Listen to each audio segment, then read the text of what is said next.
Pagpangalan ni Philip, kalaban na puputol ang hiningat boses. Mula Ilocos Sur, dala ang tapang ng lahi. Pag Martinez ang tumindig, wala kang matatahi.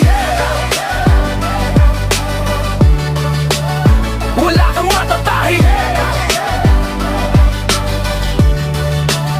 Si Philip ng Ilocos Sur, kilalang tao sa baryo. Hindi lang basta pangalan, respeto ang may-ari nyo. Walang inaatrasan, walang inuurungan. Pag siya na ang umabante, tapos ang usapan. Martinez ang apelido, mababait pagdahimik. Pero pag ginulo mo, parang bagyong nananahimik. Akala mo kalmado, hintayin mong mag-init. Isang banat lang niya, kalaban mo magigipit.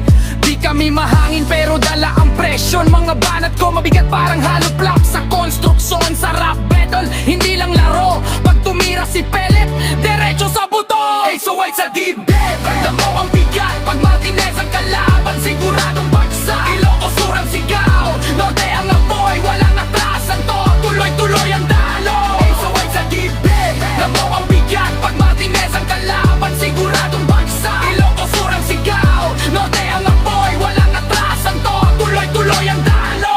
Akala mo tropa, pero kalaban sa likod. Pag nahuli sa radar, siguradong lipod. Mga salita ko bala, kada linya paputok. Yung yabang mong manifest, parang papel na lukot. Sa Ilocos Sur, kilala ang angkan. Pag may problema, sama-sama sa laban. Hindi naghahanap ng gulo, pero pag dumating, isang bagsakan lang. Tapos ang recording, Ilocano lang. Saan ka nga mapano, sumangat ti bagyo. Ti Martinez, kahit sana mabuting ititaon. Hindi kami maingay, pero solid ang pundasyon. Parang vegan street, matibay ang kahapon. Kung rap battle to, game over sa screen. Ikaw loading pa lang, kami champion na sa scene. Mabait kami, oh, totoo yan. Pero pag ginulo mo, ibang usapan. Tahimik na apoy, mas delikado. Pag pumutok, wala kang matatakbuhan, bro. Ilocos Sur, Martinez sa ere. Philip ang pangalang respeto.